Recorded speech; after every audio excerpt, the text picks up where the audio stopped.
Hello and welcome to the Holiday Park People podcast. My name's Matt and this is Stacey. And we're the Holiday Park People.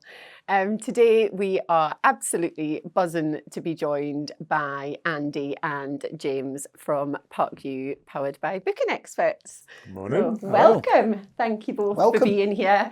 I think we'll start off by saying, for those of you that listen to the podcast regularly, I always talk about the disgusting weather in Lancashire, and the guys have arrived today and it is pissing down in true Lancashire style, so you can back us up whenever I talk about the pouring rain. Yeah, absolutely. We like a good weather update on this. For me, I'm up north, so the weather's always going to be crap. That's fine. And I was sat at home last night and I was that close to coming on my bike.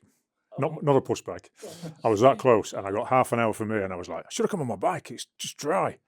About 5 minutes later, I was like, I'm so glad I didn't come on my bike. That's what happens though. You go away, don't you? And then you get 10 minutes away from Lancaster, and you're like, "Yep, we're nearly home," because it's just pouring down. Yeah. But anyway, so gosh, welcome. We've actually known each other for quite a long time, haven't we? In the industry, we always talk about the industry's always like that, isn't it? But we have known each other a long time in previous lives and previous careers. Yeah. So we'll get into that a little bit. Again, for those of you that watch or listen or follow us on LinkedIn, last week? Yeah, last week. We announced our partnership with the team at ParcVu and Bex. So the Holiday Park People are really buzzing, delighted to be a consultation partner for the team, and we'll get into sort of what that means and what that looks like for park operators and how we could all collectively work together to help operators improve their technology, which is something we're all dead passionate about. So, where should we start? Should we start with a little bit of history? Sure. What's your name? Where are you from? No, I think if we maybe start with just a little bit of history on ParcVu, because ParcVu is not a new system, is it, Andy? No, it's been around since 1988. Okay, nearly as old as me. That longer than you, yeah. Yeah, a long time, yeah, a long time. So I think there may be operators out there that don't know about ParcVu. Where have you been living? So do you maybe just want to give a bit of background to the company and the technology and what it offers, and then we can talk about how the tech's evolved in the last 12 months especially, I think. We started out in 1988, and the two guys that started the business was Brian Malarkey and David Potts. So a lot of our customers know it as the Potts-Malarkey Partnership, which was the name back in the day. And we were approached by one of the biggest groups in the country who said, could you write some software to help us manage our owner base, because we're getting bigger and bigger. And so at the time, they were writing code for their financial services. No offence to accountants, but I can't imagine anything. But that's what they were doing. And then they took this call from a big holiday park operator and they wrote this bespoke platform, and sort of it was all done on a handshake. There was no service level agreement, no nothing. It's thanks very much, off you go. And then they went back to their day job, and it was 3 or 4 years later, approximately, they got approached by another holiday park company who bought some of this company's parks. Right, okay. And there sat on the server was this piece of software, and they called up the business and said, well, what's this software? Can we use it? And then, of course, the whole conversation piece happens around, well, who owns the IP rights? Yeah. There wasn't a contract. It was just we'll do that for you, thanks very much. And cut a long story short, it was agreed between the Potts-Malarkey Partnership and this particular customer, yes, go out and market it and use it, but rebrand it a little bit because we've paid for that, that's ours. And so they did. And Brian Malarkey, our founder, decided that he much preferred working with holiday parks than the Financial Conduct Authority, as it's known now. Yeah. So, wonder why? He just felt it was more fun, more vibrant. As we know, that's why we've all been in the business a long time. And so he binned off the financial services and started working exclusively for the holiday business. And the business over the years has just grown organically. So I'd been a customer of ParcVu for 20 odd years prior to getting involved in the business. And if I've moved to a park that hasn't got ParcVu as its software that underpins the business, I'd be like to my new bosses, please can we have ParcVu? And I'd get them out to do a demonstration. So it's grown organically, really, by people in the industry using it, liking it, going somewhere else, missing it. It's a bit like losing your phone. You know, when you're that used to using a certain, whatever that product is, you're used to using a certain piece of software. You get used to it, don't you? So it kind of grew organically, and then in 2016, because my background is like you guys, I'm a holiday park operator. In 2016, I'd had one of those arrival days that just didn't go well. And I quit my job. Okay. And I remember my wife came home at about 4 o'clock on a Friday, and she was like, what are you doing home? It's an arrival day. And I went, not for me, it's not. And she went, what do you mean? I says, I am currently unemployed. And of course, you can imagine the shock. It was the middle of, I think it was the middle of August 16. So it was a big arrival day. And I just got to that stage where I thought, I've been in this industry a long, long time, and I need a break. So I was going to take a few months out. But the week before, I'd had Brian out to do a demo of ParcVu to my then employer. And for once, Brian had followed up to see if they'd made a decision. Because Brian's ethos was, it's a good product. If they want it, they'll have it, you know. But Brian's a very, very clever developer. He's not a salesperson. So he'd followed it up, and my employer said, oh, he's left. He left the company. And he rang me, because I was kind of knew the guy now. I'd been a customer for 20 years. So he phoned me on my mobile and said, what's going on? What have you left for? And I just said, I've had enough. I'm going to have a change of direction. Like, you know, what are you going to do? I said, I don't know. I'm going to take a couple of months out and just take a breath, because I've been doing this for 25, 26 years, whatever it is. I just want to have a breather. And he went, why don't you come and work for me? I was like, Brian, I'm not a techie. I can barely turn the computer on. This is never going to work. And he went, yeah, but you understand the business. You know, you've been there on an arrival day. You understand, you know, what managing owners is like, and the stresses and the frustrations. And you would probably be able to explain the benefits of this software better than me, because I'm a developer. And I actually thought that's a really valid point. I could, because I've used it for long enough. I don't need to be a techie person. The tech is the tech. I just need to show you how to use it to the best capabilities and make it work for you. So I did. I met him at a golf club in Bradford, and we had an interview. We had a steak and a glass of red wine, and we had a conversation, and that was that. I went to work for them, and best thing I ever did. Absolutely best thing I ever did. So the product has always been a very reliable and functionally clever piece of kit, but it's always been a desktop application. So for those that are not techie, that simply means in the past you couldn't use it on a mobile device or a phone or a tablet. And as time has evolved, this has become more and more important to people, because what we're doing about the holiday park world is it doesn't stop. Just because you go on holiday or you're out of the office, it doesn't stop. It's just relentless. And so holiday park owners and operators and key people, they're always wanting to check in, aren't they, and see what's going on. You did it when you were in the business, and so did you. So we had to do something with the architecture. We had to modernise it. So in 2021, Brian retired, and myself and 3 colleagues bought the business. And the first thing we did was set about modernising the architecture to make it cloud-based. So that's kind of up to date where we are. We set about modernising the architecture, and the platform is in kind of 2 pieces really. So there's 2 key components to it. One is managing sales leads and managing sales paperwork and owners' life on park, and making sure that you're legislatively up to date and you're issuing license, all that type of thing. And the flip side of that coin, of course, is bookings, reservations. And the system's always done the 2. But we developed the owner and sales side first. So that's now fully cloud-based. It's a fantastic product. It does all the things that the old one did and more, but it just looks aesthetically much nicer. There was a customer once said to me, I really like this, Andy. He said, it does everything that I want it to do. And I went, but? Because you know there's a but, right? Yeah.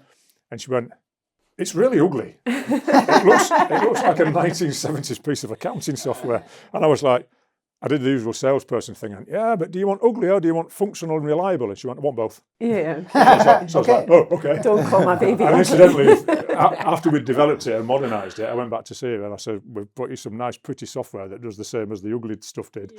And they're now a customer. And we always talk about that when I see her. So we modernised all the owner and sales side, and it was a mammoth task. I'm not a developer. For me, it's, well, of course, you can just rebuild it. It can't be difficult, can it? 10-minute job. 10-minute job. It took 4 years.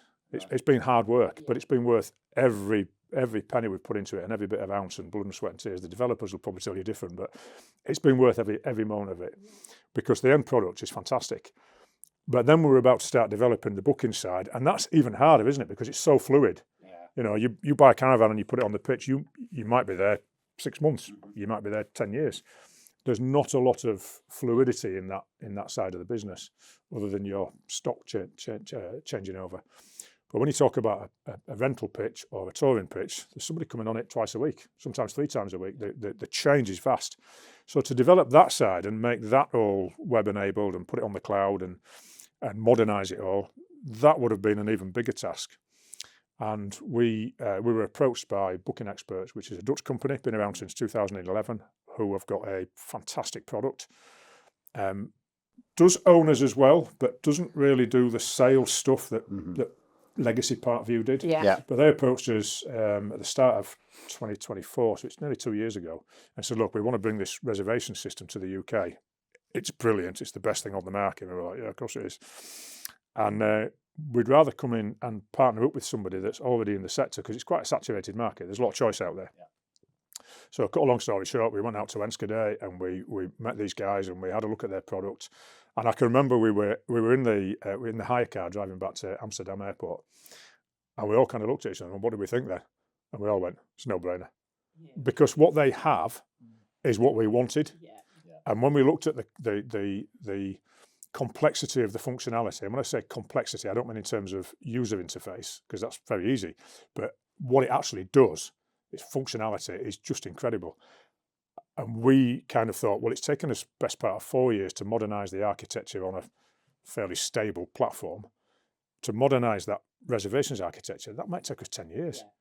Yeah. And knowing Bex, as we call them, Booking Experts Bex, knowing Bex as we do now, 2 years on, by the time we developed that, it'd be 10 years on again. So you're always playing catch up. And what we wanted to do was try and give our customers and potential customers something that is ready now.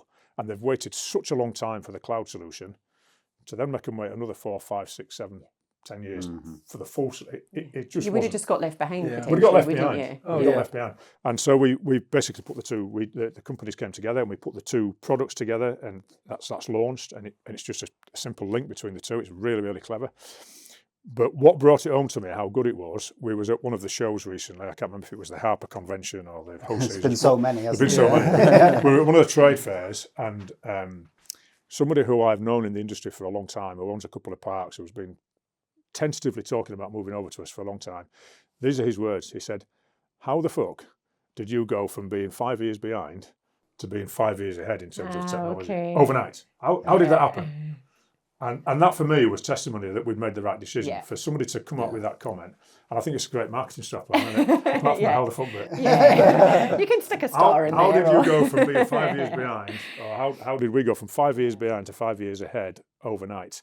And that was that partnership with Booking Experts, because their technology is far better than anything we could have built in the space of time that we have. Yeah. And I have to say, obviously, I'm extremely familiar with the ParcVu technology, and when no, I mean before Bex, like in the life before Bex, and when the day that you and Marlon joined us for a demo, I mean it's not often don't have nothing to say, but I was absolutely blown away, and I get a bit geeky and excited by technology, but my God, I was just like, this is incredible. And I think, I'm not as geeky and I don't get overly excited about technology, not as much as you anyway, but that day you got me excited because there was things built within that system that crossed the road to holiday home sales in terms of identifying future customers and being able to,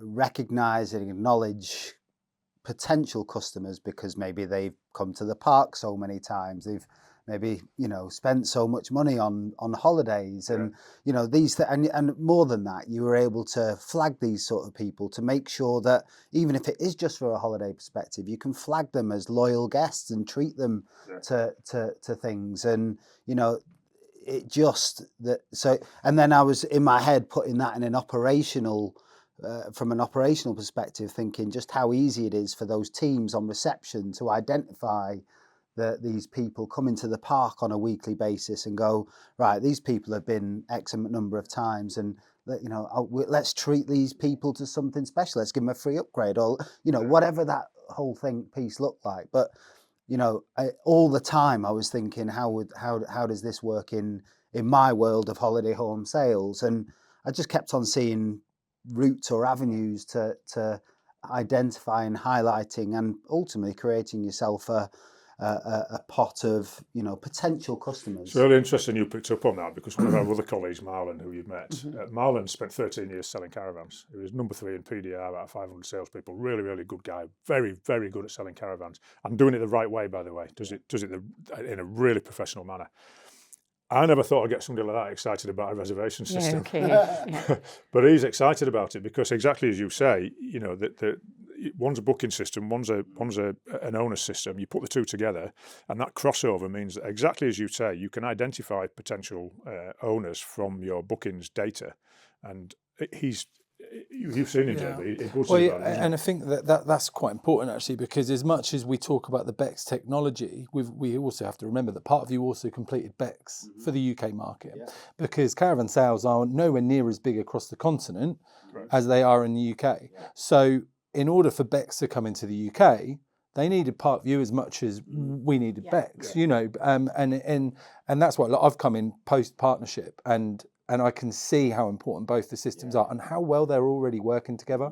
You know, that was always going to be, that first integration was always going to be, how is this going to work? And actually it kind of just worked, and it's only going to develop and get better. It's a little bit like if you were on Facebook and then you click onto Messenger to message somebody and click back onto Facebook. So the ParcVu, the legacy ParcVu system sits inside the BEX module now. That's a really good tech analogy. Tech analogy was a non-tech. I got that. Mr. Technology. That's really good. So James, so tell it. So obviously, your background is slightly different. Again, we've maybe not known each other particularly well, but known of each other for a really long time. So tell us a little bit about your career in the industry, and then I guess joining the ParcVu. Yeah, sure.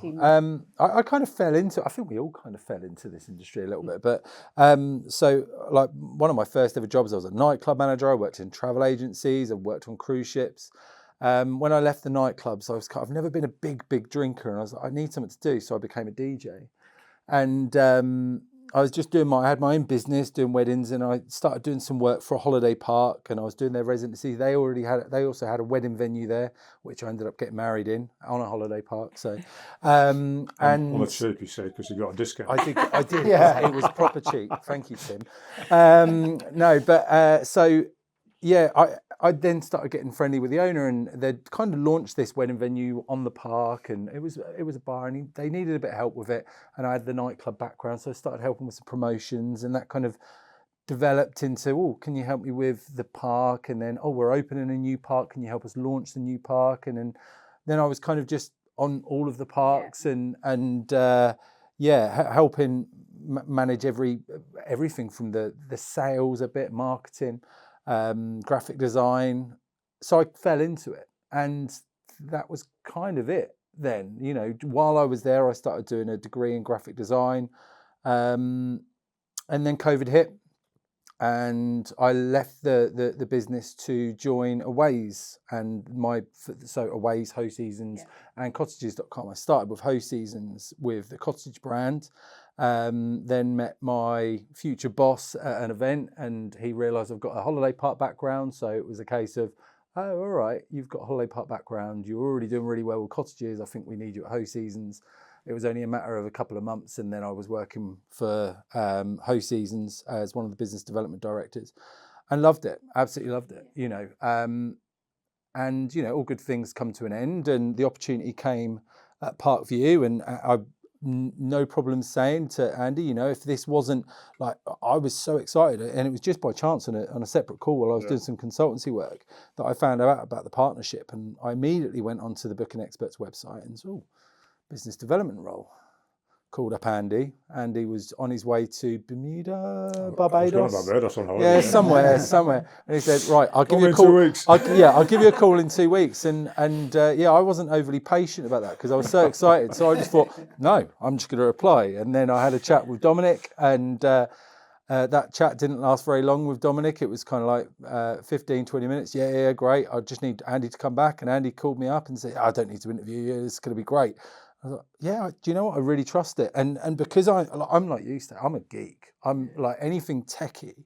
And I really, actually, I didn't even really fathom at the time that these two areas of my expertise, which number one was now holiday parks, but because I'm a geek, because I can pick up technology really, really quickly, this is going to work. He does get put on an awful lot. Yeah. So we need something doing. JB! Yeah. But I love it, and I've said for so many years in my role with Hose Seasons, I'll go out to Park and I say our industry is 10, 15 years behind hotels. And I still believe that. But honestly, wholeheartedly, overnight, I think Bex changes that. I think that we're there with the connections and the way that we work. Overnight, we've just changed the industry. It's a really true point. I think we've said that and we've talked about it a bit. The tech gap in our sector generally. I mean, one, general infrastructure on parks from even just a Wi-Fi perspective is pretty poor in some regions. And, we, Infinium are one of our partners, and, this is something that they're overcoming through, good Wi-Fi, because, there's some parts of the country that you can't even get a phone signal and you can't get Wi-Fi. And whenever we end up in an area with no 3G, 4G, 5G or whatever, you guarantee within a minute or two, Stacey, the words out of Stacey's mouth will be, how do these people around here survive? Yeah. And I'm not I'm not an angry person, and I don't get. You get angry at that. I get full tech rage, and you see if I can't get a signal, I'm my skin's itchy. I don't cope very well with it, do I? I don't cope with it. It's weird. So yeah, I think parks generally have faced that challenge, and you're right. I think when you see this sort of modern, I think the thing, in my opinion, about the technology is it's to Matt's point, it's so intuitive. It kind of thinks for you, or it thinks on your behalf. It gives you things that you wouldn't know the next to look step. for. Yeah. It knows the next step for you. So I think that's really exciting. And I think we had a really similar experience when we met. I think we met with you and Dominic, didn't we? Andy, yes. initially, yeah. and never felt so short in my life. Yeah, Matt. And you might pick up on this as we go through. Matt's got a bit of a complex at the moment about, what did he say? Only when I'm around ParcVu. He said, massive. I'm vertically challenged. Massive. So yeah, he's got a bit of a complex about his height at the moment, which will only with ParcVu. We'll take the piss out of. But no, and when we met. We met that team, and we've been lucky enough to have a few interactions with the Bex team, and genuinely they're just really great. Great vibe, really positive, laid back. Really loads of synergy and direct. Very direct. They're very direct. That was really important to us, when we did this deal with them. One of the questions we asked ourselves when we were going out to their offices, the technology aside, we need to know we can work with these people. Because that 4-year period that we'd had the business, and we worked our backsides off, literally night and day, and put a lot of money into it to get it to from where it was to where it is now. And that's not something that you want to let go of easily. No. So we had to, number one, the product had to be right to put together with our products. But number two, we had to like the people. Because we're going to work with these people for the next, in my case, maybe 10 years, because I'm a bit older, and then other people like Marlon might be the next 20, 30 years. But you've got to like the people you work with, and that was another sort of unanimous, nice people. And you still, even when you've done the deal, you still have that thought, will they deliver on everything they've said? Was it just talk? But actually, they've done everything they've said, and they've been, I think where we are now compared to where we were 18 months ago, that it's come on. It's such leaps and bounds, and it's not. We've had bumps in the road, and we've still got bumps in the road, and we're all learning every time, and we're onboarding customers, and sometimes we'll get a bump in the road. Nothing's perfect. There's no such thing as utopia, and sometimes we get things wrong, like anybody else. But the way those things are dealt with, and the support from that wider team now is phenomenal. Yeah. Yeah, no, that's really is, and I think because we've all spoken quite a bit in recent months, and I think one thing that really comes across to Matt and I, and we've spoken about this, is the passion from you all about how much the technology evolves. And you talked to us, I think, during one of our first meetings about the skill and ambition of the team in the Netherlands to evolve the technology all the time, and it comes out, and you probably don't realise how much it comes out of all of you. But it's real though, like and it's so true. Like I'll tell the story about the office in Enschede. Enschede, it's kind of known as a little bit of a Silicon Valley of Central Europe. So it's the university next door is a tech university, and Ali, the owner of the business, every single year he says, "Here's our software. Okay, do whatever you want with it." End of the year, he goes to the university and says, "Who's the best on my software?" And he gives them a job. So we know that we're always recruiting the best people, and it's a proper Facebook vibe. You need to come out. Honestly, it's proper Facebook vibes, and the other thing, it really is so cool. But every single day, everyone sits down. So they have lunch brought in. From outside, everyone sits down. 12 o'clock, which is our 11 o'clock, so it's far too early for us to eat. We give it a good go, but everyone stops. I love that. And they all have lunch together, and everyone mixes. So it's not like, oh, okay, we're going to get, it's not functional. Absolutely. It's not quickie corners. It's everybody's together. And it's just such a cool vibe. There's a bar there, so every Friday night, come 5 o'clock, Ali's there serving beers, and so it's really. And culture's huge. I wouldn't, one of the things that I loved when I first joined Host Seasons, I'd never experienced it because I'd never worked for a bigger business like that, was that the culture was actually really, really good then. And it was really important. And that was one of the most exciting things when I was joining. I looked at, there's a drone tour, and if you go onto one of our social pages, you'll see a drone tour of the office. I was thinking, I want to go there. Now, I've only been twice. But I'd happily commute every single day, because it's such a cool place. I remember asking Ali when he was explaining to us what they do and why they have the bar in there and the table tennis and the other activities and why they provide lunch at the same time every day for all the staff. And I said, why do you do all that? It must cost a fortune. And he said, it does. He said, but look at it like this. My team work really, really hard on behalf of me supporting our customers, and that is my goal. That's what we need. And if my team have got to think about where am I going to go for lunch, I've got to walk 15 minutes to the sandwich shop, and then I've got to queue up for 15 minutes, and then I've got to eat it while I'm walking back because I haven't got time by the time I get back, or it's raining, or I forgot to bring a pack up or some sandwiches, or I said I want them to finish at lunchtime at their 12 o'clock, and I want them to go and have a proper 1 hour rest where they can sit with the rest of the team and they can talk about whatever they want to talk about, whether it's work or personal stuff, it doesn't matter. They can have some nice food prepared by us, food that they like. I'm a real fussy eater. I don't touch salad at all. I'm a proper salad dodger. And I remember when I went there and I was looking at all the sandwiches and I was like, Ali said, is everything all right? I says, I'm sorry, Ali, I don't eat salad at all. I'm a proper salad dodger. He went out and got me a sandwich. This is the CEO of the company, went out and brought me a lovely salad sandwich, cheese and ham sandwich with not a lettuce leaf inside. But that's the kind of people that they are, and that's led from the top. They look after people massively, because he said, if I'm not looking after you, you ain't looking after my customers, and that's what's important to me. And I just thought, what a fantastic ethos to have, and that's what underpins it's culture, your isn't it? It's culture. And, It's massive, yeah. You talk about it when you first joined Host Seasons. I remember when I first came into the industry and worked for one of those big operators. They went through this huge cultural transformation and brought in experts, and bloody hell, like every day you used to wake up thinking about the 5 values. It was so instilled in us, it was like, and wherever you went, if there was a difficult question that you had to answer, it'd be that one of those values would spring to mind in terms of, do the right thing or whatever, it just, and, culturally, it just became this beast that lived and breathed. And it didn't matter whether you were in the centre or on Park. The culture was aligned, and I guess that's similar with you guys in that they're in Enschede and you're here in the UK and your customers are out on Park. Yeah, I struggled there.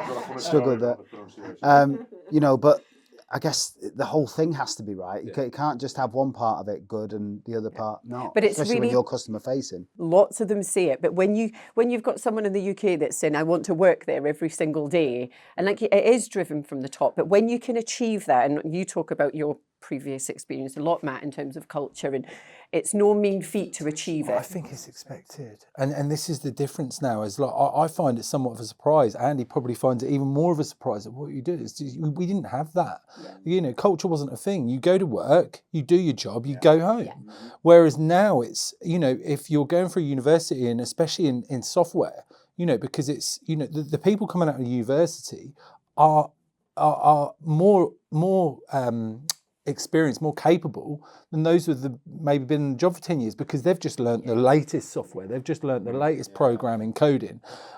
So, you know, they go in at a high level in terms of salary, but their expectations are there. They're expecting all of these things. We find it, oh, this is amazing. You know, it's probably more exciting for people 40 plus than it is people who have just come out of university. But and whilst we talk about like positive culture, good culture and everything else, you know, I guess and it is really, really bloody difficult to, especially in a big business, to get it living and breathing, properly living and breathing. Because, you know, you could kid yourself at the top of the hierarchy thinking we got a great culture, you know, step a few levels down the ladder and you might not be as great as you might think. But, you know, you know, in contrast, without that ambition to have a great culture and everything else, it's really easy. It takes no effort at all to have a really poor culture, you know, doesn't it? Absolutely. And do you know what? I was just thinking when you were saying that, it seems effortless, what Bex has created. And to be fair, we had a similar thing in the old ParcVu. We had a very, very stable team. We don't very rarely lose people out of the team. And, you know, we didn't have the nice big office with the bar. And that was one of the things when we went over there, to Enschede, as you well pronounced. When we went over there, their mission and vision statement was on their wall, and myself and the other three directors looked at it and went, that's almost like ours. So instantly we were going, they clearly want the same thing. They're heading in the same direction. They're looking to achieve the same thing as we do. Just in terms of that Enschede thing, the first time we went to Enschede, we went into Schiphol Airport, and I was greeted by a 6'10" Dutch guy on the border control. And I don't have to look up to people because I'm 6'4", and I got my passport, and I went, morning, and he says, where are you going? I said, I'm going to Enschede. And he went to his mate in the next booth, and he went, where are you going? I said, Enschede, thinking I'm pronouncing it right. And he had this conversation, and then they both burst out laughing. He says, is this where you're going? And he had a piece of paper, and I went, yeah. He said, Enschede. Okay. And you all seem like one big team. I think that's the thing, you know, we talk about ParcVu and Bex, but you all seem like one big team. And hand on heart, you know, our experience with, not only with you guys and with Craig and with Marland, but with every member of the team that we've met up until this point, and we've met quite a few now, haven't we? It's just been fantastic. We haven't been to Enschede yet, though. No. I'm sure you will. We'll come and visit. But, yeah, we'd love that. Yeah, I mean, you know, and we talked there a lot about, you know, the Bex system and everything else. I think the important thing that we give it also is as much credit as you said, you know, because the two systems together are what create this powerhouse of a system. And, you know, the ParcVu system, when you took us through that, when you came up to see us, you know, that's moved on. And I worked for a big operator where the old version was living and breathing on a daily basis. And, you know, it always felt quite clunky and analog. But, you know, when you showed us that new system, I was thinking, but yeah, if you're an operator out there right now and you don't have a system, ParcVu's perfect, isn't it? Because it's so easy to use. It looks good. It's you can create reports at the touch of a button. It's a system that, you know, especially if you're going from nothing, it's an obvious logical step. Yeah. It's that easy to use. Yeah, it's so easy to use. I am a massive advocate. I mean, I have to be now, don't I? But I was a massive advocate. I'd been customer for 20 odd years, and then when we modernised all the architecture and made it web enabled and iPad enabled and whatever terminology you want to use, I was like, I remember seeing the first sort of release. I was like, whoa, look at this, because it was literally like night and day, a completely different product, but with the same functionality, with some additions to it. And that's why it took us a little bit longer, because it would have been really easy. Of course, it'd be easy. It'd be really easy just to copy the code in a different way and put it on the cloud. But actually, what we wanted to do was take everything we had, but do some amends to it. It's easier to do some amends and some improvements while you're writing that new code. Yeah. And that's just what you saw is just the first iteration of it, because you can imagine one of the questions that came from the developers when we did this merger with Bex, and we're no longer going to develop the legacy booking system for ParcVu. One of the questions from developers was, well, what am I going to do? Well, you're going to do some more work on the owner's side, because that was just stage 1 release of ParcVu. And there's so much more we want to do in it, but we've got some real clever developers that have been working on that ParcVu online application, which can now, would have been diverted onto the booking side. We can now divert them back on, which means we can get release 2, release 3, release 4 expedited much faster than if we'd have had to do all that years of work on the bookings. Yeah. So it's worked really well. Great. And then obviously we know how busy you guys have been, because we've spoken a lot and spent a bit of time together throughout recent months. Waved out the window on the M6. And you've been speaking to a lot of operators recently. We've seen it firsthand. We've seen your exhibitions, etc. What do you think? What are the biggest pain points? So if you've got an operator out there that doesn't have any technology in their business at the minute. And we've spoken about this a lot. We spoke to Vanessa about this last week, didn't we? I think from our perspective, there seems to be a sort of general desire at the moment to, if I want different outcome, in terms of results, financial performance, etc. If I want to give my customers a better experience, if I want something to be different, something needs to change. And I think we're speaking to a lot of operators at the moment that have got an appetite. They're a bit nervous and they're maybe not quite sure where to start, but they know they need to change. And I think especially with technology, there are a number of operators that we speak to that hands up say we are 10 years behind, or we're way off the pace, or we've not got enough tech. So what do you think what's the most common conversations you're having with people at the moment? Well, we've done quite a lot. Actually, I've done a few Harper presentations recently, and we use the analogy of the 3310. It's a great analogy. And if we look at it as a phone. 3310 was an amazing phone. I've still got one somewhere in my. Is that what you played Snake on? That's the one. Yeah, So I remember. The old Nokias. They were honestly and everyone's got really fond memories of these phones because they were really reliable. But if you ask the question, who's using one now? No one. And we're kind of seeing that a lot in this world. Is actually there's a lot of legacy PMS systems out there which were really good in their day.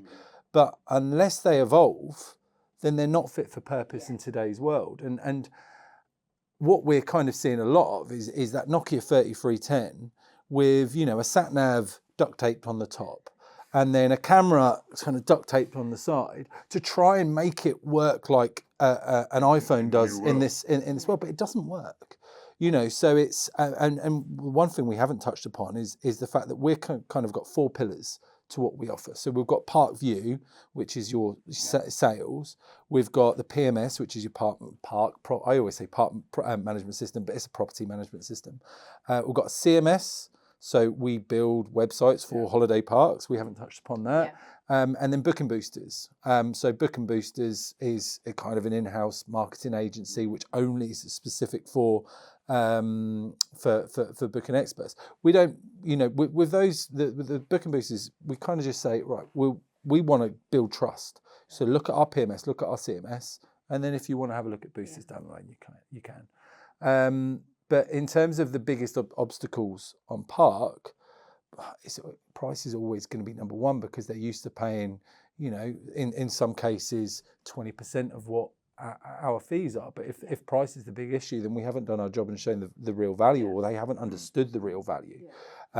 Because like just in my experience, and if we talk about booking journeys as an example, I know that host seasons would spend, thousands, hundreds of thousands every single year doing that research of what gets a customer, a guest from that search, finding that right holiday, and then from point A to point B as quick as possible. So they would be doing A and B testing every single day.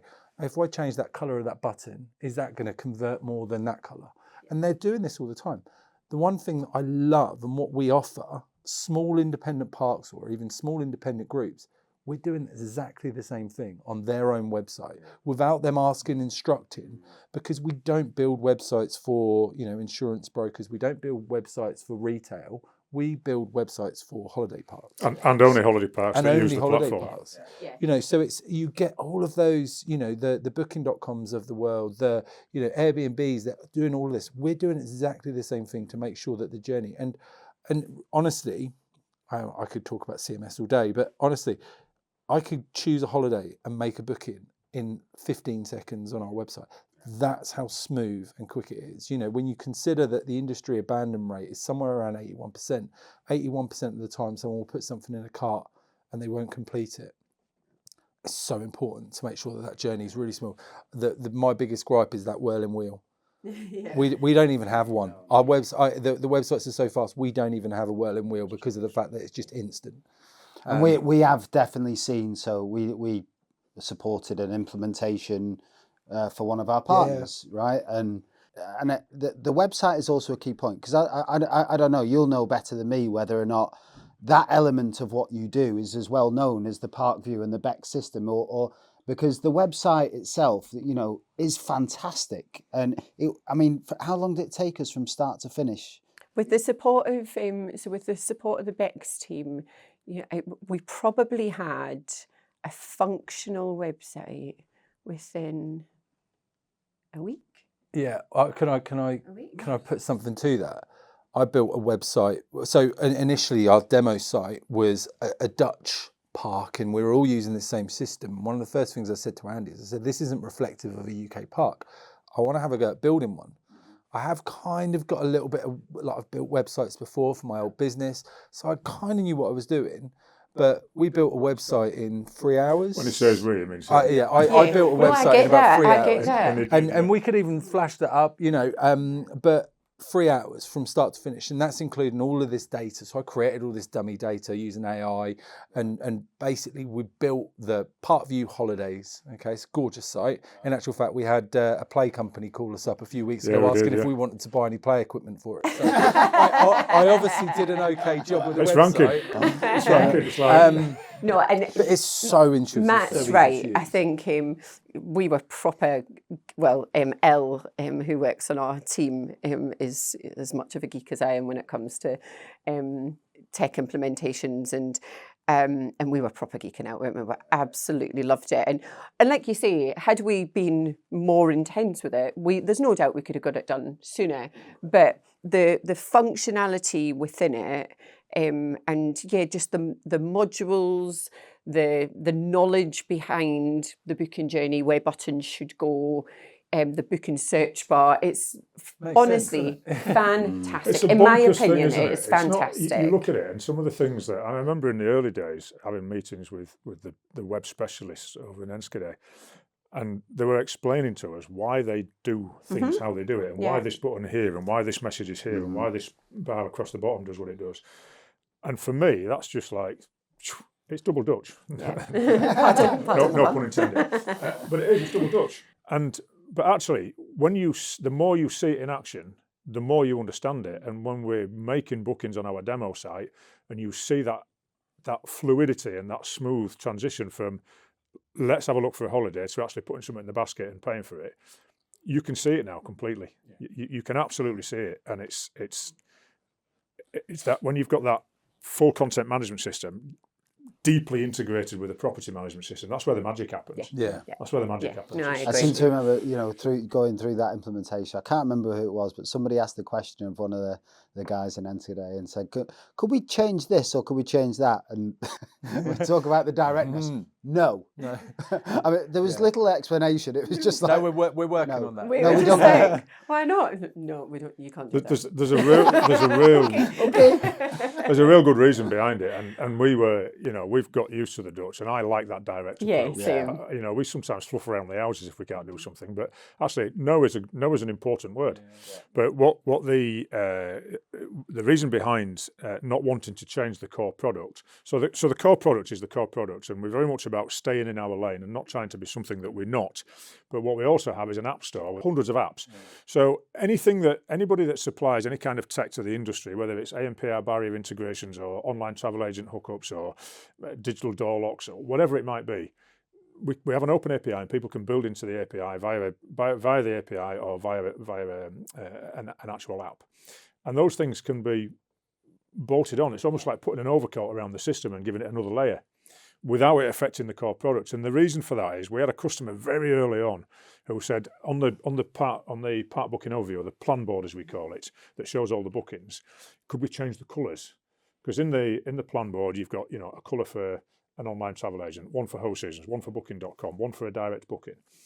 And the answer was exactly this: no. And the reason the no is because we have a 20-minute promise for support, 20-minute response time. And I was like, I remember at the outset saying, how can you deliver a 20-minute support time? That scared the crap out of me, to be honest. Yeah. We were pretty good in ParcVu, back within a couple of hours at worst.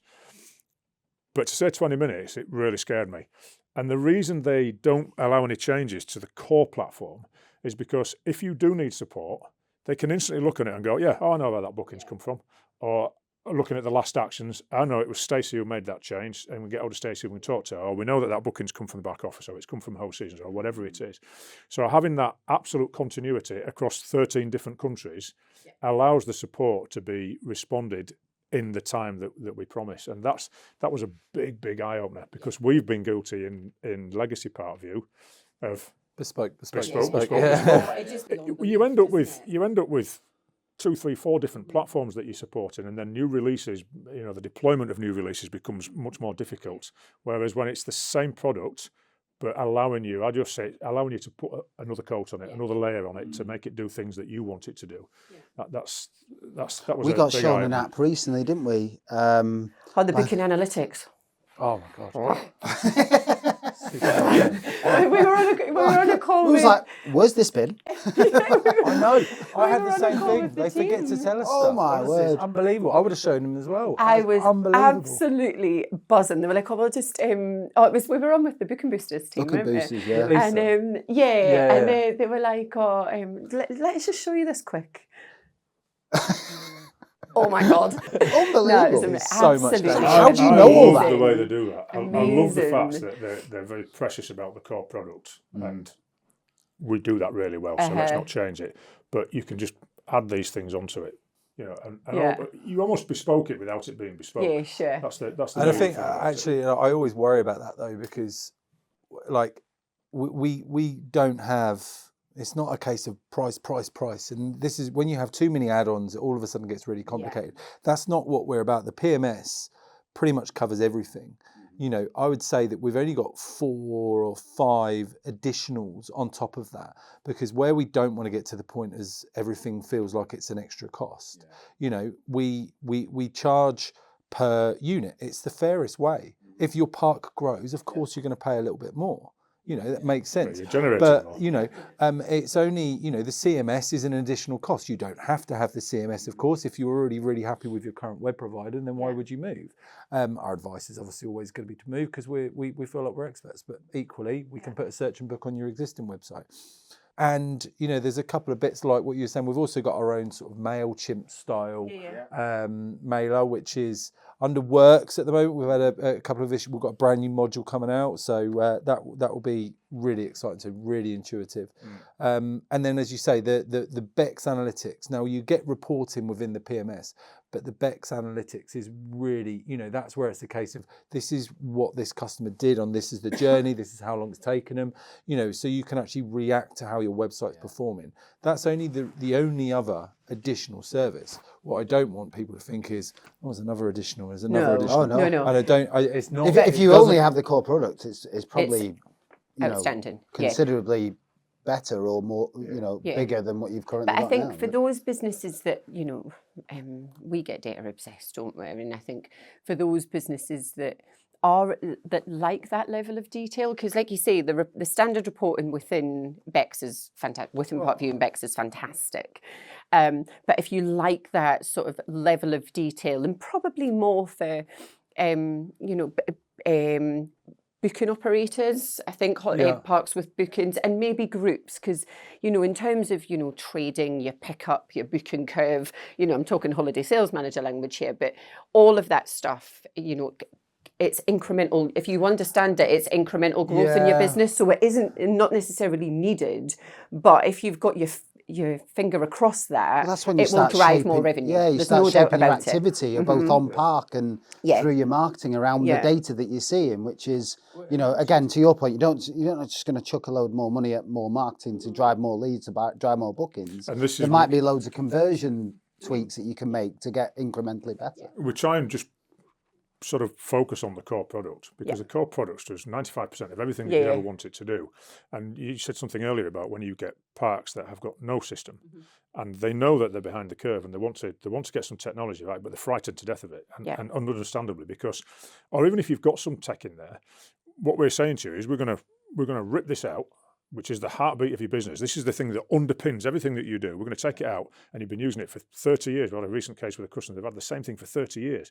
So to put that trust in us, to take that out and give you something completely different is an enormous trust. Yeah. And we have to get it right. And sometimes, like I said earlier, sometimes we will get things wrong, but we'll deal with it. And In 20 minutes. In 20 minutes. and then for those parks that have not got any tech at all, I always use the analogy, it's like you've just got to jump over a small puddle to take that first step. But it's moving at such a fast pace, not just in the holiday park industry, but tech full stop. That puddle will be a lake in 5 years' time. And you ain't jumping over that, you're swimming through it, and it'll be muddy. And it'll take you forever to get from one side to the other. You know, the gap now is not massive. So just bridge it. And you can bridge it really easily.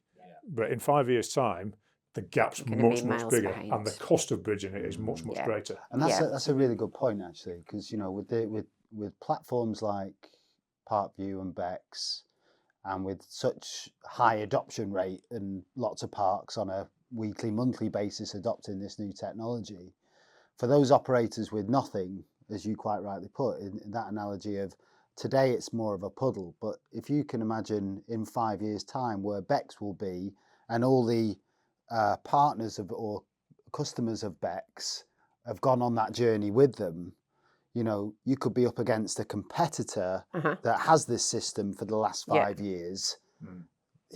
That is the lake. Then you know, because everything they've gained and learned through operating the system is, you know, that to catch up is going to be, because you're not going to stand still. You're going to go they go miles ahead. It's those you're going to go customers miles that are behind, using aren't it you? that are shaping it. Yeah, sure. You know, so one of the things we do is everybody gets an account manager, and that account manager has a monthly meeting, and we take it probably more seriously than the customers, because trying to pin somebody down for an hour once a month, believe it or not, is really, really hard. And we all know, we we've get all worked that. on parks, we get it.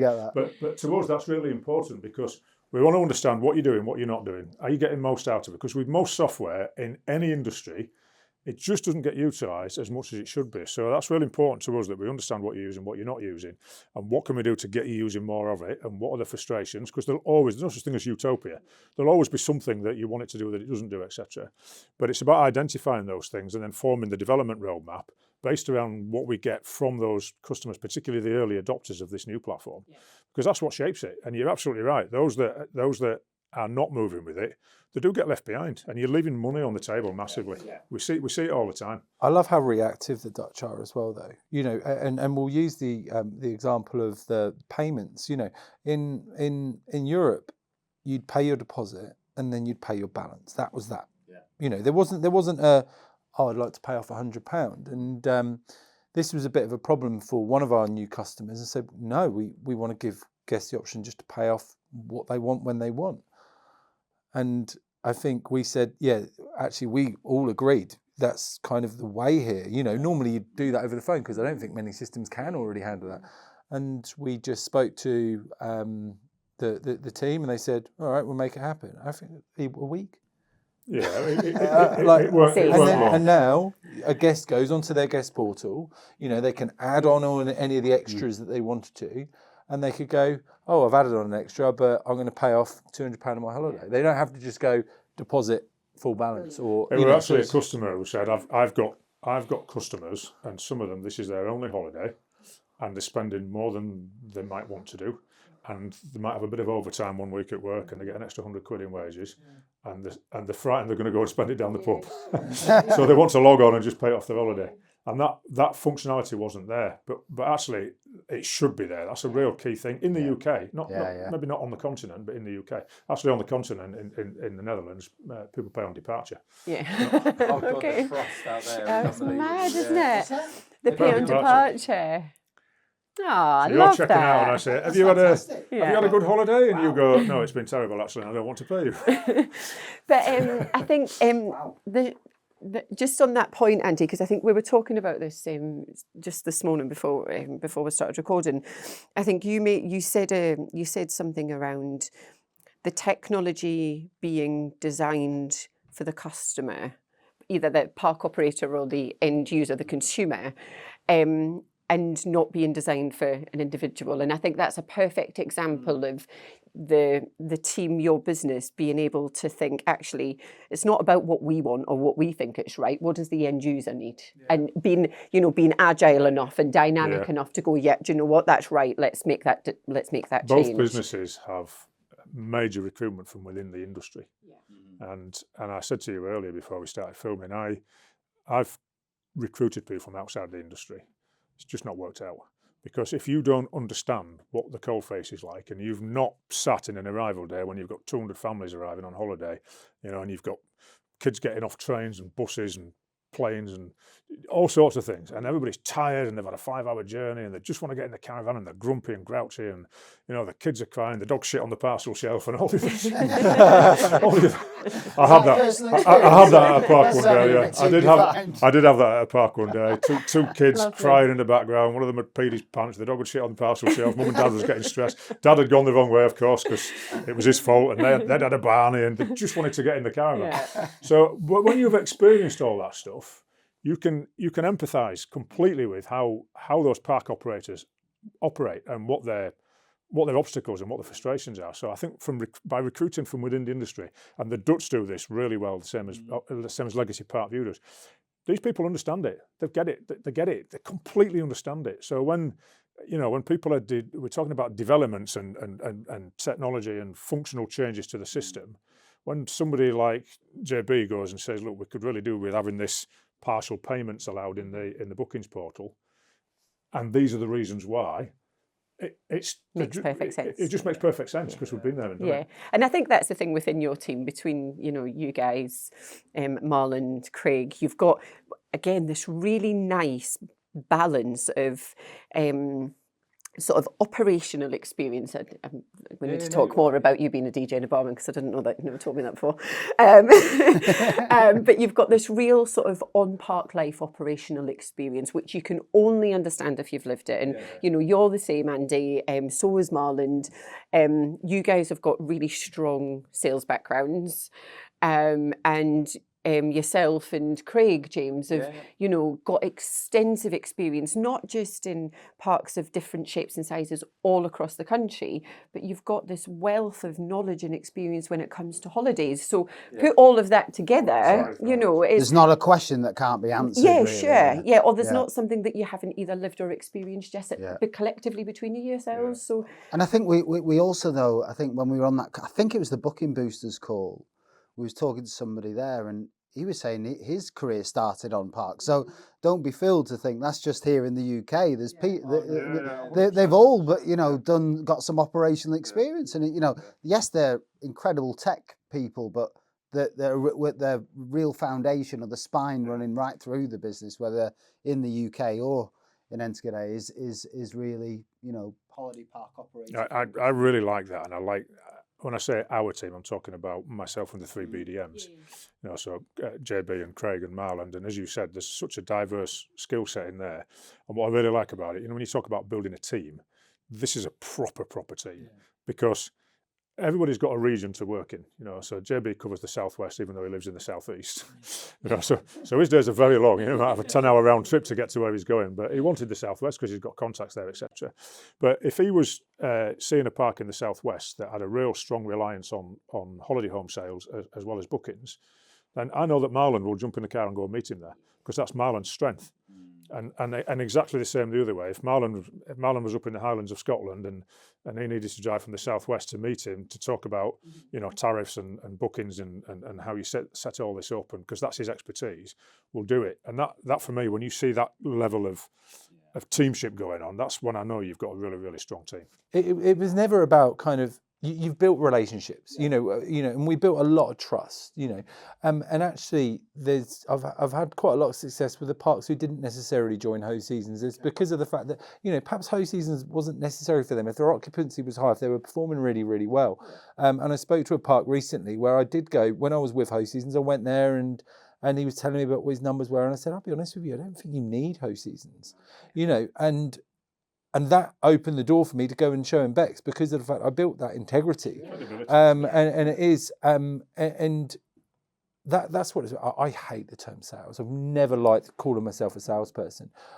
When I go to demo the system, I'm sure just there to go, right, this is the system, this is what it's going to do to you, this is what it could generate. Okay, and now I'm just here to answer any single question. You know, people are buying a lifestyle when they're buying a holiday home. It's a lifestyle choice. You're just there to say, right, this is what the lifestyle is going to look like for you. This is what, you know, these people have experienced. Ask them questions about, and that's how it works. And actually, it's what we do on a day-to-day, just on a B2B rather than B2C. I think in that sales space, and Andy, you'll probably resonate with this, is, you know, the best salespeople I've ever met, and while we're using the expression sales, have always been great at asking questions, but even better at listening to the answers. Yeah. And, you know, those are the things, because only when you do that in the right order and the right proportion do you really get to make some recommendations around what I heard and the question and the answers of the questions that I asked. You know, so many salespeople you meet day to day at car showrooms or whatever, they ask you a question, but you can tell they didn't really listen to the answer. The next question before you've and the answered, recommendation that they made is so far left field of the question that they asked you and the answer that I gave. So, you know, when all that doesn't sort of match up, then, you know, you tend to lose people in the process, don't you? Yeah, to the power of no, and how the Dutch are, you know, the Dutch are no, the English are no.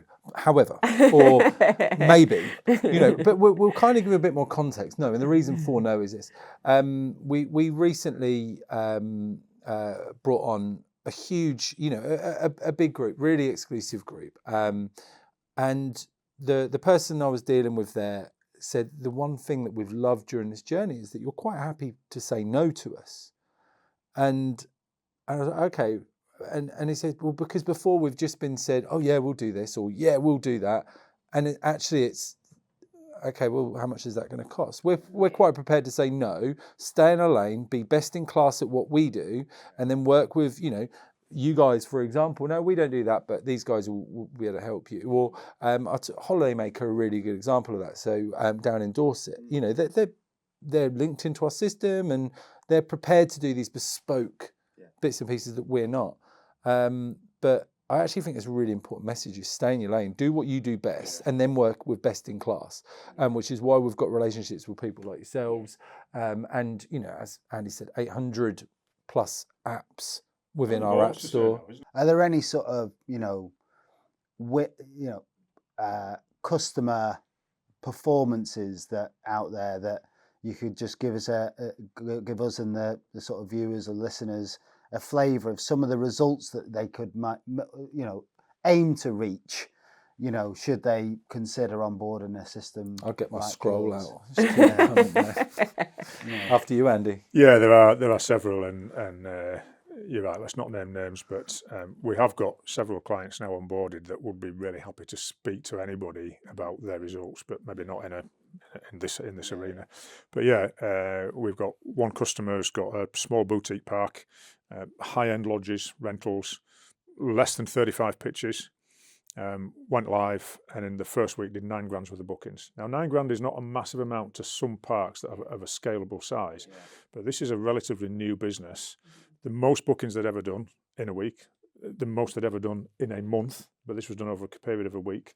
And her words were, we didn't speak to one single customer during the booking journey. Every single booking was done online, start to finish, with no questions, no phone calls, no nothing.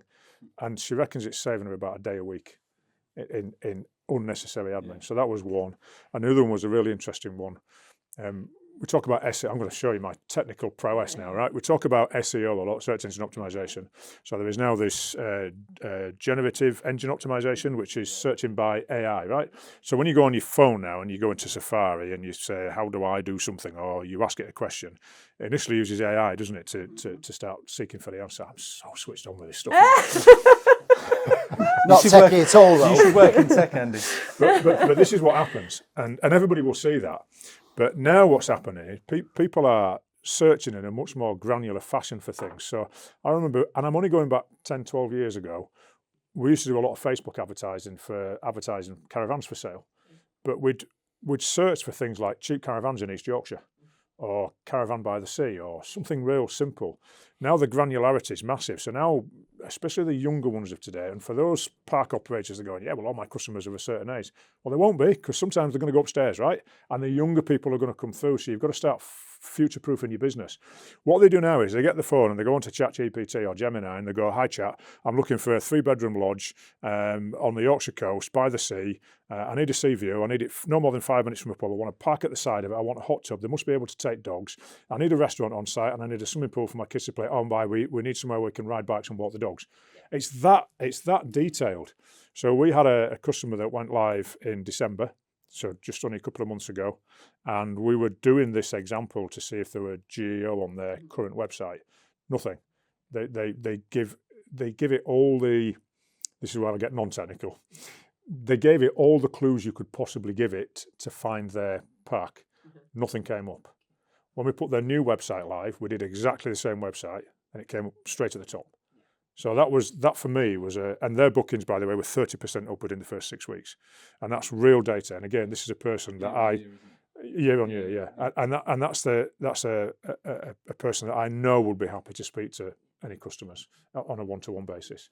So yeah, there's a couple there, and there's more, I guess. Isn't there? The big one to talk about, and this is when we bring all 4 pillars, or kind of 3 pillars, because they're not using ParcVu at the moment. I'm sure they will, but it is a huge. Actually, there's no point in saying Europarks. Everyone knows Europarks. Cross continent. Yeah. They're Bex's biggest customer. Used Bex for a number of years. They previously were just using the PMS, but last year decided to kind of move everything over to Bex, and in 6 months that journey was kind of complete. So they're now Bex boosters, booking boosters, Bex CMS, Bex PMS. They're nearly 60 parks. Within 6 months of going live, their direct bookings were up by 20% using the Bex product. And we're not talking a small independent here. No. We're talking, something on the same levels as Parkdean Resorts. Yeah, it feels like a 7-figure. A huge, and that's direct share. So, we know that the revenue is going up, but obviously there is a reliance on OTAs and agencies, and, they're absolutely, really, really good to still be able to use. That was them taking that share away and putting that direct. So the life, it's not only the here and now in terms of my bookings are up by X amount in terms of customers, and my revenue will be up as a direct consequence of that. But the recurring lifetime value of those customers alone, of that 20% alone, 100%. over the next 2 to 3 years will be significant. Significant. Really it's not just the here and now, isn't it? The thing is that's a big business that's really successful, and probably if you asked them pre-Bex or they'd have said we do things really well, and they probably thought the website was fantastic, and the fact that they've seen over time that actually this is the direction we want to go with, and then adopted all the technology and still grown that quickly. And it was a huge leap of faith by that company. They'd been with us and they knew what we did, but to then say there are almost 60 parks. I think there were about 55 parks at the time. We want 55 new websites. We want 55 CMSs building, and we want all that integrated into the PMS, and we want you to do all our marketing, and we hope that's all going to work, because that's a big investment. Right? and that's a big leap of faith for them, and it works incredibly. There's another one, a 3-park group in the UK, who have had a legacy system that they built themselves. The guy that runs that business is the most technically clever person I've ever met in my life. What he doesn't know about holiday sales, you could write on my thumbnail. It's just insane. And oddly, I worked with him about 25 years ago. He was my holiday sales manager when I was the GM of a park. The guy is a genius. There's no getting away from it. But he built his own system. But as technology has moved at such an alarming rate, I think he was struggling just to keep up with it. And it's come to the end of its life. And he had a choice then. He either rebuilds a new one and starts again, which is a mammoth task, investing millions of pounds, or he looks for an off-the-shelf product. So he went out to tender, and thankfully we got the business. But his occupancy, they don't do sales, they just do bookings. And his occupancy across the course of the year was 95%. So I was sat there thinking, where did we get growth? You got 95 across the year, 95%. Where do we get that's as big as anything I've ever seen. Where are we going to get the growth? So we basically rebuilt what he had with the Bex platform and did some work with the holiday app people at Key Digital to put this overcoat that I referred to around it, and did some integrations with some dynamic pricing modules and things like that. And he's got this system now, and literally within 6 weeks of going live, he was 12% up on his bookings. And I was like, how did that happen? Because I genuinely didn't think we could, and we said that to him. I don't know where we'll get the growth. You need the system. He'd already said he needed the system, and he had to have it replaced. So just being able to, just having the opportunity to replace it and actually get our product in front of him was really good. But to actually get the growth was like, yeah. But and again, it'll not just be like it's that incremental growth is ace, but in terms of efficiency. There'll be loads of upside there, won't there, in terms of efficiency from having to not manage and maintain something that you've developed yourself through all your the time you support. get back. The time you get back will also have Marlon always upside. tells a story that he was a bloody good caravan salesperson, but he used to, he worked on a park that had hire units, but they didn't belong to the company. It was just private sublets. And it wasn't done through the company, but the company allowed them to sublet their holiday homes. But they had to tell the park operators who was coming in, so they knew who was on park, security and all that type of thing. And Marland worked on this park, and he used to load all the arrivals, the private arrivals, into his phone and send them all a WhatsApp message every arrival day and say, would you like an information pack on ownership? All the stuff that we've done over the years. And it's very, very labour intensive. But he used to sell 20 to 30 holidaymakers every single year. And this is on a park that's got 400 owners, of which not even half of them sublet. So it wasn't a huge operation. And this is what I said earlier about how do you get a caravan salesperson excited about a bookings platform? Because now he's seen it in action. He just tells these stories to customers when he's demoing it and says, this is what I used to do, and it used to take me this long, and all these hours that I spent doing this admin, I could have been doing something else. But I had to do it because I knew it was going to get me good business. But now, he said, if I'd have had this product with the automation and the labelling, I could have just told it what to do, and it just does it. And then all I do is see the people. He said, I'd have probably done 40 holidaymakers a year, not 25 or 30.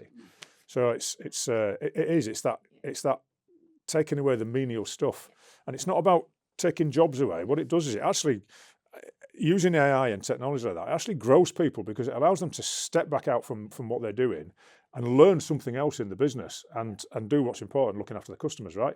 Because let a PC look after the admin. I always have this saying about if you had an employee that was not performing, what do? Well, you either coach them and make them better, but if you can't change the people, then you change the people, right? I can't make you any better. You're not listening. It's not happening. You either haven't got the capability, or you haven't got the desire, or you haven't got both. Because you got to have will and ability, haven't you, to be success. So you haven't got the will to do it, or you haven't got the ability, or God forbid you haven't got both. It's not going to work for you. So what do you do as an employer? You lose that person and you replace them. Yeah, I see people using tech in all industries, but in holiday parks, using tech that hasn't got the ability. There's no such thing as will. It's a piece of technology, right? So they haven't got the will or the ability. But you keep using it for 30 years. If it was a person, they'd be gone and you'd replace them with somebody who can do a better job. So I always say, treat your tech just like a person. Treat it just like a person. Expect more from it. Yeah. So either you've got to go to your provider and say, this is not working for us anymore because I need it to do this, and this. And that provider, as we have for many years, we have a choice. And sometimes we'll do it, sometimes we won't, depending on what it is. But you've got a choice then as the provider to actually make that person work better. Yeah. But if it's not going to work, change the person. Yeah. The person being a piece of technology. Yeah. And I can't stress that enough to Yeah, people. no, Why do you put up with it it? makes a lot of sense. That It does, doesn't and I it? can resonate. You know, if I think about that business that I came into this industry and worked with, you know, the pain we had with the system that we operate, and we were crying out for new systems, new technology, and everything else. But you know, we put up with so much, and we weren't able to, especially when it came to things like CRM type of capability, where we started to get, where we had this real thirst for desire to understand more about our customers, what they want and everything else. And we just couldn't get there. And, you know, it was just painful. And consequently, you know, you are leaving money on the table if you're not challenging your tech. You know, there's no doubt about it. There's probably a few different scenarios, isn't there? There'll be a scenario where you've got a potential customer, or maybe even a potential customer that isn't investing in good quality technology in the business right now. So they feel like they're here. They know something needs to change. And I think to your point before, Andy, around if this were a team member that weren't performing, you'd address it really quickly. So you know where you want to be, you know where you are today, you know the technology is going to help you get there, but justifying that cost can, I'd imagine, feel quite challenging. Or similarly, if you've got technology in your business today, but it isn't as good as the technology that you guys present to them, where I am today to where I need to be in order to have your technology. Because if we're going to talk about best in class, well, you know, there is going to be a cost attached to having best in class. Yeah. And, you know, we find this as well, don't we, Matt? Yeah, when all we're, the time. you know, when we're speaking to businesses that have perhaps, you know, never used consultants or never used a marketing agency to support them before, it feels like a leap of faith and a huge jump from where they are today. But if you want the outcome to be different, then something needs to change. So it'd just be really interesting to hear your take on that, because every time we talk with you both, you know, you're very honest and transparent about, you know, the cost of the technology. And I think you said before, James, you've all said it something similar to me before, is if you sort of have to analyse and justify the cost in your mind, then the value isn't perceived in the technology. Yeah. So I think, just having sort of your take, because I know that'll be a sort of a key question point for most people, is, you know, the cost involved of implementing it. Yeah, it's a complicated thing, isn't it? Because as you said, there's such a disparity between what people have, what they want, what they're paying. You know, you go and change your car for a newer car, it costs you money. Mm-hmm. You change from a 2-bed house semi-detached to a 3-bed house detached, it costs you money. Mm-hmm. You go from a smaller piece of software to a better piece of software, it's going to cost you money. But with software, because it's not like a playground that you've built or something tangible that you can see, it's just a piece of software, right? So you don't physically own it, you're just paying a license fee to use it every month. And I think that's where the problem comes in. So what we try and do when we're showing the software to people is we try and demonstrate the value of what it's going to bring to your business. Because if customers can't see the value, then the only thing that's going to happen is they're going to ask for a discount, right? Yeah. And that happens. It happens a lot. Make no bones about it. We're at the higher end of the software license market, and I can say that with real pride and conviction, because I know it's, without doubt, in my opinion, the best system out there. And if I had a holiday park, if I were going back on holiday parks now, I'd be like, get that in here, because I know what it does. So what we try and do is we try and talk about the value, and that's not a generic value, because value to you is different to what it is to you, to what it is might be on your part, depending on what you're doing. We've had cases where customers have said, before you even come and see us, how much is it? I don't know, because I don't know what you want. I don't know if you want PMS, CMS, boosters, lead generation. I don't know if you want AMPR integration. I don't know if you want to use OTAs. I don't know what you want. The whole purpose of us coming to see you is a bit of a discovery day, really. It's about sitting down and saying, right, tell me about what you're doing right now, understanding what they're doing, where they're at, how they're operating, what are the pain points, what are the frustrations. Because sometimes we can't even help you. We might not be able to help you. So it is about understanding. Same in your business, isn't it, in consultancy? What are you doing and what are the frustrations? What are you trying to get to? And sometimes as well, what's the question behind the question? So people will ask you a question and it's like, and my favourite answer is, that's an interesting question. Why did you ask that? Because there's something else. What's the end goal? Okay, now I understand what you're trying to get to. So if we don't do all that, we can't sell the value of the product to the people. But even when you sell the value and they see the value, they'll still come back and want a discount maybe because the price is significantly higher than what they used to pay and what they expected. So one of the things we're very, very good at, we can very easily show you a return on investment. Now, what we can't do is say, yeah, we'll guarantee that your bookings will go up by 20%, because that's just impossible, right? But based on data that we have from other parks that are using it across the continent and now in the UK, we've got real live data and we track all of this. We can tell you every customer that's gone live with us, whether the bookings are up or down year on year, because we track all that. And it's really important to us because you want some evidence, right? You want proof of concept. I always use the analogy. It's a bit like when you go abroad on holiday and you're walking down the promenade or whatever, and you're looking for somewhere to eat. And me and my missus do it all the time. And there'll be a really nice looking restaurant. I say, should we go in there? And she goes, no, there's nobody in there. You go back an hour later, it's rammed, you can't get a seat. Yeah. And I always use that analogy of who's going to sit down to dinner first. Well, we've got those people who've sat down now, and we've got people using it, and we've got proof of concept, and we've got real data that's given us some real exciting numbers. We mentioned some of them earlier. So price is always going to be important, but my message to operators is just take a more holistic view of it and start looking at software and tech in general. Look at it as an investment, because it is an investment. And I'll give you a great example. We were talking to a park in Wales the other day.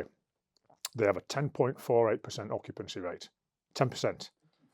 And they have no online booking presence, which is unusual, but it's still out there. So when people make a booking, they have to go online and they have to fill a form in like a Google sheet. And this for them is quite advanced. And that goes to the park, and then the park will phone them and make a booking. That's the lengthy process. And I said, do you realise how many people will go on your website and go, I can't be arsed filling that form out? I will be one of them. I'm indicative of 25% of the population is like me, no patience, right? I would not ever book at your park for that reason. So it's looking for things like that and looking for those little wins whereby you can make that money. And we did an example for this guy. I reckon he's leaving £200,000 to £300,000 on the table, easily. And his licence was going to be something like £1,400 a month to manage his whole business. So, in other words, give me 20 grand, and at the end of the year, I'll give you 200 back. I haven't heard that story actually, Andy, and that's the first time I've heard of it. But there's also, when you look at that and you really think about that, if it were me, in my eyes, the way I think is, God, they can't even invest in their own website to make this. What are they going to invest on the park? It's not somewhere I want to go. Yeah. If they can't, it gives me the perception of, if that website's crap, what are they doing on the park to make it a nice holiday destination? And it's how you present yourself. It's a shop window, isn't it? Exactly that. Your website these days is your shop window. Yeah. So it's a really good point, and it's the first time you told me 10% is 10.48%. Scary. Don't dish it down. It was 10.48. Yeah. Okay. But also I think for those operators, and gosh, Matt and I have come across operators before where we've said, right, where is your customer data? And they've given us in that box. A box. And the reality is, this is the reality of, the sector that we work in, where, and this is why we want to help and support these businesses, because I think in our experience, it's not about they don't care about their customers, or they don't care about their customer experience. They don't know where to start. They're terrified of technology. And I think this is an aging population, particularly in some of the smaller family-owned businesses. They're just scared and overwhelmed by the change. And I think it's that fear of, this is going to be, it's going to be really expensive, or it's going to be, overwhelming. I can't do it. I don't understand it, so I'll just do nothing. There's two main things. Yeah. One is, how much is it going to cost me? Nobody ever says, what's it going to cost me and what am I going to get back? They'll say, how much is it going to cost me? Yeah. And how long is it going to take to implement it and to onboard me, and how much disruption to my business? And that's why we partnered up with you guys, because the onboarding for ParcVu and Bex, it's not complicated. It's fairly simplistic, but you've still got to do some work, right? And as you said, people that are not into their tech might find that quite daunting, filling out some spreadsheets and giving some data to us so that we can build your version of the product. And some people, quite frankly, just don't have the time, especially when you get into these family parks. that, you know, the mum and the dad and the kids and the grandkids, they all work together, and you don't have a salesperson, everybody sells caravans. You don't have somebody takes bookings, everybody takes bookings, everybody cuts the grass, everybody gets down the shit pit when it all blocks up, and everybody does everything. And I've worked on a couple of independent parks, and I ended up cutting the grass myself, which I quite enjoyed actually, but it's a very, very different animal to the big corporate world. And so when you're trying to demonstrate this technology to people, they're scared of two things. They're scared of a cost, and they're scared of implementation. Whilst it's not hard to implement, if you just haven't got the time or the skill set, or you're a bit scared about it, there's a couple of people that can come in that have already done it for one of our customers. You guys did it really, really well, and they were delighted with it. You can just come in and you can almost put your arms around them and say, don't worry, we'll do it for you. And yes, that's going to cost you a few quid to do that, because your time is precious and you don't do things for nothing, right? And nor would they expect you to. But that, for me, if your fear of doing something is not monetary, it's time, there's the perfect solution. Yeah. If it's monetary, the only solution is we've got to show you where you're going to get that return on investment. And that return on investment is always there in multiple ways. And I think it's what's really important when we talk about our pricing is we are incredibly transparent. You know, and I think that the pricing, the way that it works is fair. So you it's obviously a lower amount for an owner unit than it would be for a fleet unit. But there's a lot more work within the system for a fleet unit. It needs to control those bookings, but it's going to generate that revenue for you. But as we said earlier, you know, it's also we have set modules. Whenever we do a demo, we come back and we say, right, here's your proposal. This is the cost. This is what it would be with this, and this. Yeah. It's not that hidden, and I think that a lot of the time they're worried about what are the hidden costs. Yeah. You know, we are really transparent in our approach. And I think you know, we can definitely, you know, whilst we're for the most part, you know, selling different products. You said all we have is time, but you know, if we just think about the marketing space, you know, when we're out there and we're speaking to potential new clients, often you know, we have the same challenge. They might currently be doing very little or nothing at all, and you know what we're showcasing is, well, you know, this is the competitor analysis. This is what you're up against. This is what all these operators around you are doing. If you want to be a competitor in that space, you're going to have to do this, and this. We can do all of that, some of it or none of it, entirely up to you. But often the choice is, well, I'd love you to be able to do all of that for me, and you know, and then of course what comes with that is, you know, that we often sometimes get a little challenge back in terms of, I might just look at employing somebody else. I'm like, well, for the same cost of employing somebody else, assuming that they never take holidays, they never get sick and everything else, and they know what they're doing. They know what they're doing. You could have a team of, you know, industry marketeers, a marketing director, a sales director. You know, you could have all of that right behind you and as an extension to your team. And we've said multiple occasions, and we say this to every person we meet, partner or prospective partner, the best partnerships that we have are partnerships with businesses that we become an extension to the team. And there is never a suggestion of it's them and us, you know, and these are the ones that we see the best results, you know, and that's where, you know, often that's a difficult concept for some family businesses, because they are letting you in, and the requirement to let you in and let you get a bit closer to the business to understand that not just their business but how they currently operate, which helps us then and that informs our strategy and everything else in terms of how we can best support, you know. But to get all that, you know, and then not just for us to produce this nice glossy strategy of this is what we think you should do, which, you know, is singly the consultancy space. You know, we can do it all for you as well. Yeah. You know, we'll execute the lot. Yeah. You know. And I think if we turn that into, you know, so if we talk about our partnerships, so, you know, as we've spoken about, we recently supported a partner with an implementation, and they implemented the PMS and the CMS, and we supported them with, alongside the team, a website, so creating a brand new website for them. So I think the first thing I will say is, you know, myself and Elle largely worked on that project with them. You're absolutely right. The technology is really easy to understand. Now, you know, Elle and I are technical, you know, to a point, but nonetheless, it was intuitive. You know, the support that was available both from the team in Holland and the UK team was fantastic.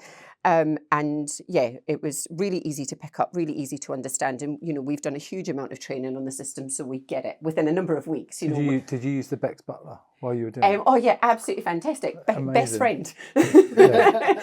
Best friend. But again, I think that's the thing. Whilst you talk about your support, the chat function, the Ask Bex, there wasn't a single question that I asked it that it wasn't able to answer for me, in terms of, you know, because we had training sessions and stuff, but you forget, don't you? And within a minute you could find the answer. So I think the whole process was straightforward. The tech is really easy to get to grips with, in my opinion.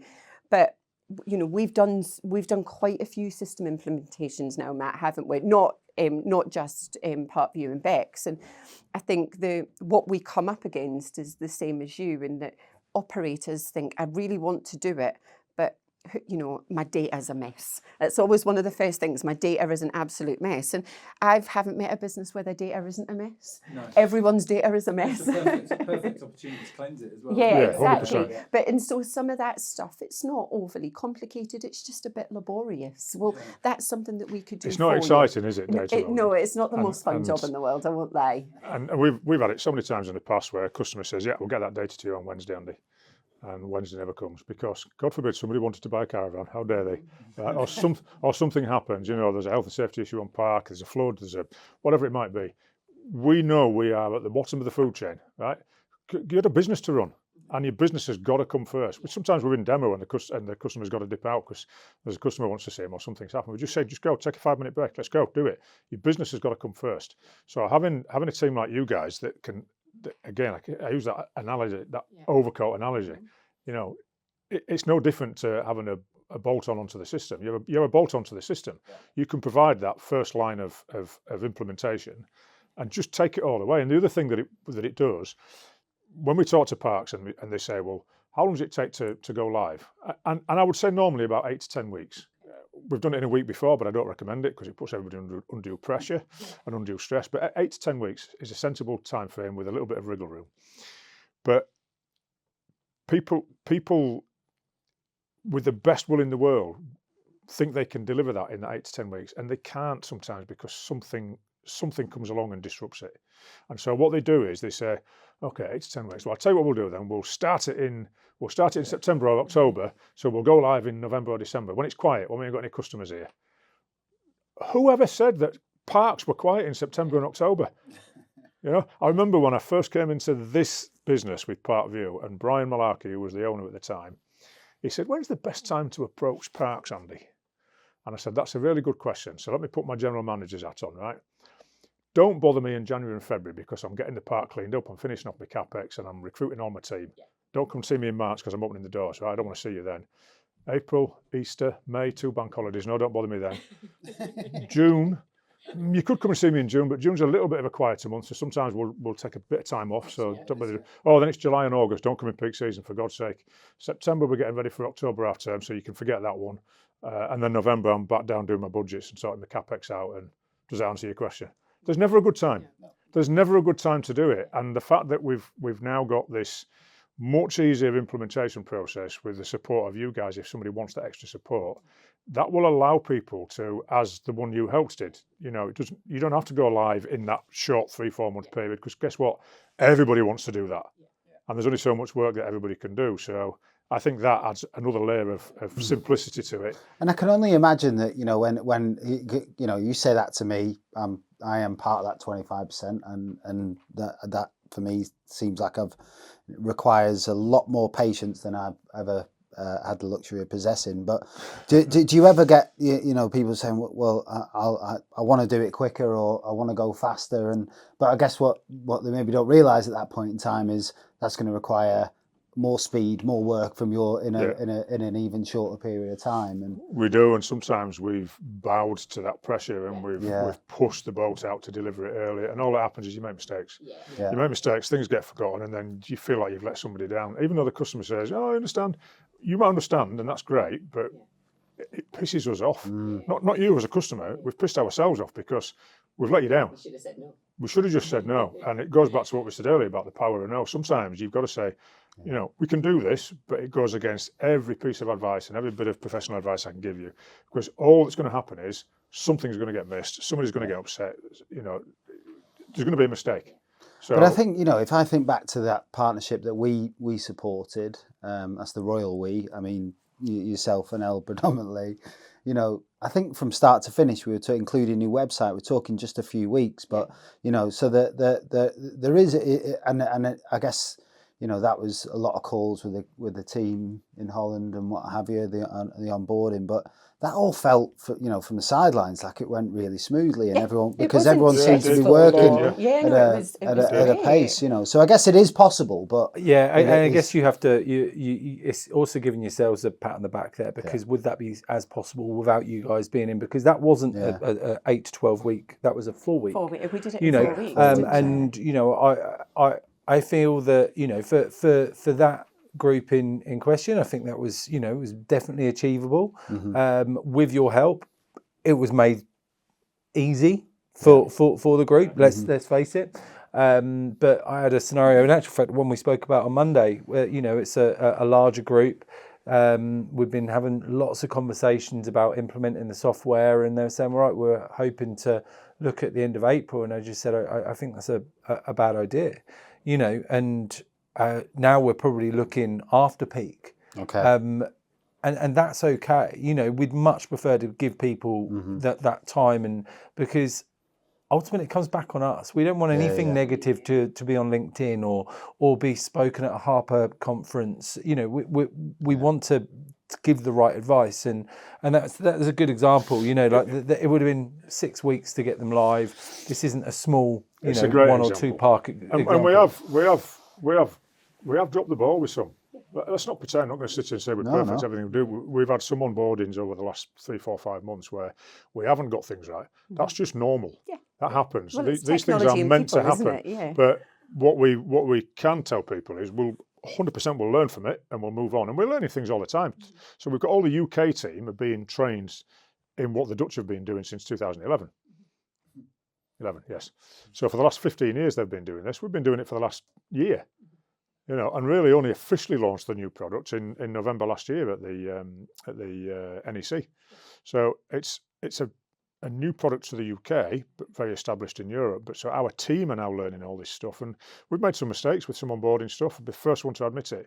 But what we say to people is, if we've dropped a bollock, just tell us. Right, just tell us, just communicate with us, because you can rest assured we'll pull out all the stops to put it right, and we have. I'm pleased to say we've managed to sort it. And sometimes the recovery of mistakes is more important than making them. I agree. Right? I mean, you know, you're going to make mistakes. We make mistakes, but the recovery and owning those mistakes. If you don't make one, you don't learn anything, do you? Exactly.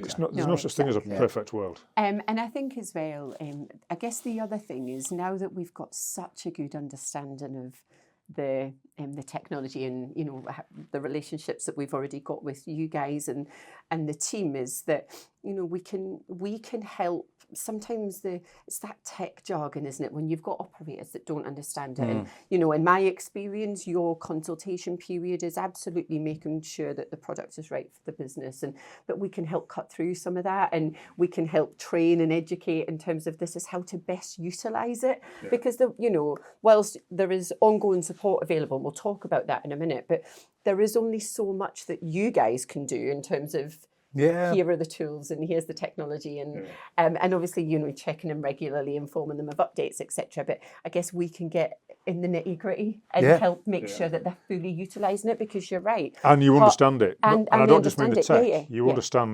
You understand what that process is like for them, because you've done it. Yeah, exactly. Albeit with old legacy ParcVu, you've done the onboarding, you've understood it, you know what it's like, you've used the system, you've been operational, both of you, for a lot of years. And that goes back to what we said earlier, isn't it, about recruiting from within the industry is really key to us, because there's a massive degree of empathy there. Yeah. So no, we're honestly we're delighted with our partnership, and we have a good laugh. Don't we? Yeah, so it's one of the biggest feathers in our cap, I think we consider right now, in terms of our business. Been up and running 18 months now, and it's probably one of the standout moments. Yeah, we're really us, proud to be working with you and your customers, and we look forward to to many, many successful. Yeah, there's lots on the horizon, and there's going to be lots of new stuff over the next sort of 5-10 years, and this is just the start of it. So it's great to get you in at the outset. Really exciting. My message to the operators is really simple.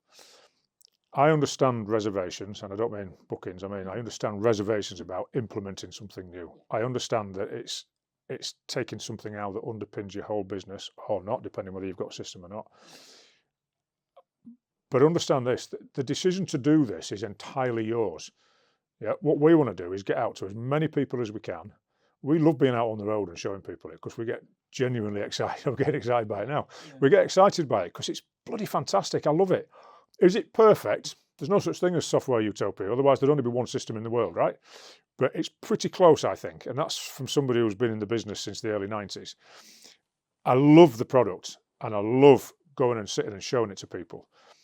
But you decide whether it's for you or not. All we can do is help you and show you with it. We're all of a certain age. I think our average BDM age is probably pushing 40. I'd bring it up to maybe 50 nearly, but we're not young kids, that are out in a BDM job for the first time. We're all of a certain age, right? And we do the job properly, and we tell it as it is, and we're just there to help and support you. We don't do the demo and then phone you every 5 minutes. If you decide we're not interested in that, we're there to support you and help you. And if you decide you want to do it, great. And if you don't decide you want to do it, from my side, thanks for the opportunity, because even if it's not right for you, I know you as a park operator may talk to some other park operators and say, well, wait a look, it wasn't right for us, but I'll tell you what, it's really good. So that's my message. Have a look. The second part of that, I guess, is that most operators that have got a system will be under contract for a certain period of time. And this is what happens all the time. They'll ring up and say, can you come and show us your new software? Yeah, of course we can. Thanks very much. What are you doing at the moment? What are you using? We have these conversations. And yeah, well, I'm using such and such a system and my license is due to expire in 6 weeks. Yeah, okay. So if you've got a contract already, start looking into this 18 months before it's due to finish, because forewarned is forearmed is forewarned, right? Yeah. Get the right way around. Forearmed is forewarned. If you know that what the alternative is, that might not be the alternative for you. It might be the right thing. You might decide just to continue what you're doing.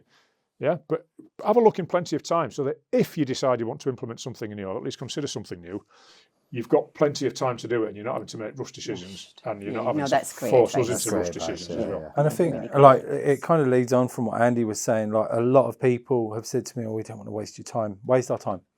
And I honestly, because I just want people to see it. Because you can't make a decision on something unless you know what it is. And for me, I want to show people the future, and I genuinely believe that what we offer is the future. So if you're not actually in the market and you're worried about wasting our time, we don't care. Waste our time, we'll come to any park in the UK. So our alternative is we sit at home, working from home, behind a desk, right, just doing nonsense admin stuff. Yeah. And fending off multiple marketing emails from companies that want to sell us playground to ParcVu holidays that doesn't exist.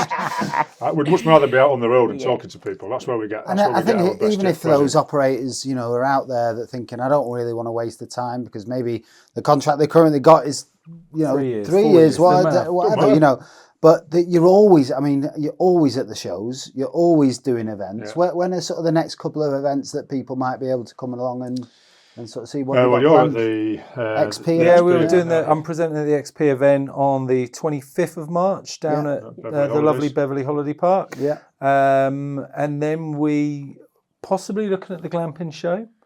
And there's what's the one in June? The World of yes, I coached them yesterday. And I've got some details on exhibiting, so I think we might exhibit at that in June. Yeah. But like you say, you've got you're all out on the road, and again, likewise with us, if you wanted to. If you want to have a chat about the technology, talk about our experience of implementing with another partner, then you know where we are. So don't be scared to ask us either. You don't. If you wanted to get in touch with us and ask us about skill practice, Stacey. Yeah. And I think I remember back the very first demo that we did, and we thought it was pretty good. But then we demoed that same person almost a year later because I decided not to do it for whatever reason. We demoed them a year later, and they were like, "Wow, this is brilliant." Well, that just tells me that either they didn't pay any attention the first time round, or the demo wasn't as good the first time round. So the more people we can get to show this, the better we become at finding the value for the customer. So it's not a waste of time at all. I don't care, even if you've got no inclination of doing something for 2 years, just humour us, let us sit in front of you and show you, because we value that time and experience. Because what it's also doing is, we often get questions from customers and ideas, don't we, where a non-customer, a prospective customer, we're doing a demo and they'll say, does it do this? And we'll go, oh, that's a good idea. It should do that. We use a thing called Firefly's note taker. We always ask permission, do you mind if we record the meeting, because we can then listen back to it and we can tailor make a proposal for people and you don't forget anything. And Fireflies counts how many questions are asked. Okay. And Marlon and I did one the other day. How many questions do you think were asked in a 2-hour demo? 552. Wow. So these were questions coming from the customer to us and from us to the customer. And that for me tells me that that's a really, really good demonstration, because we will ask you tons and tons of questions about your business, and some of them you might not even know. But it goes back to what I said earlier. As much as you're judging us and asking us lots of questions, we're asking you lots, because we've got to make sure that that fits right. And the more we do that, the better we get it, and therefore the better the experience you get. It's knowing about the way that you're working as well. You know, how does this look for you at the moment? And what does it look like for a customer on your park at the moment? What does check-in look like? These are the sort of questions we ask, because we need to understand, okay, so that's how you're working now. Would this make it easier? Would this make it more difficult? How could Bex work with the way you're working if it's a way that you're not looking at changing? So those are the reasons we ask these questions, and then we can kind of react and say, well, actually, this might be an easier process for you. How much time is this going to save you? And that's kind of what we're about, isn't it? It is finding those little nuggets which are just going to be golden for a park operator. But I can just imagine for most people, it's not just all about the cash in terms of return on investment. It's how much time are you going to give me? Yeah, you know. Goodness. But, and also as well, just to that point, because I think maybe this isn't always clear for people, you don't have to do it all at once. So you can implement different parts of the technology at different times. And so if it does feel a little bit overwhelming, you don't have to do it all at once. You work with other systems. You don't have to replace your bookings engine. It's really, your approach is really flexible and mindful of the business and what's right for them at this time. And we'll recommend what we think is right, Yeah. But based on a long-term relationship. So for example, we've had customers who've said, yeah, we want the full content management system and the full PMS. And actually their website's pretty good. It's not as good as what we could do for them, but it's pretty good. And it's a big leap of faith going from what they've got to what they want.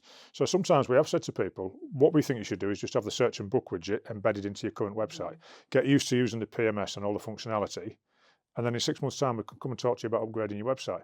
Just do it in stages, because it just makes it a little bit more comfortable for people. No, I get that. And the other thing with it is, it's not always about what you want as a park operator, at the risk of offending park operators. It's about what your customer wants.